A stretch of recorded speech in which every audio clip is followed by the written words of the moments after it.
হারামির বাচ্চা হারামি, তুমি কি ভাবছিলে যে তোমার পায়ে ধরে আমি আশীর্বাদ চাইছি?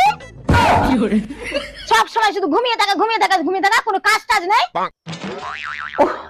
Baby, you just cool down, baby. I don't know you are ragging, okay? ইংরেজি তোর পুটকিটা ভরে দিব।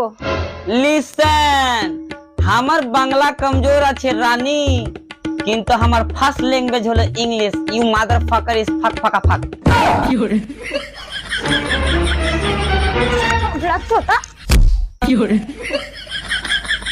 এইরকম ইংরেজি তো নানির ভাতারকে শোনাবি, আমি তোর এগুলো ইংরেজি শুনবো না। পড়াশোনা জানা মূর্খ। এই তোর বাপ কোনদিন তোকে ইংলিশ মিডিয়াম স্কুলে পড়েছিল না? তোর বাপ কোনদিন চোখে দেখেছিল? এই পাঠা, তোর জন্য যে কাপড় কাচতে রাখা আছে, বাসন মাজতে রেখেছে, ওগুলাকে কাচবে।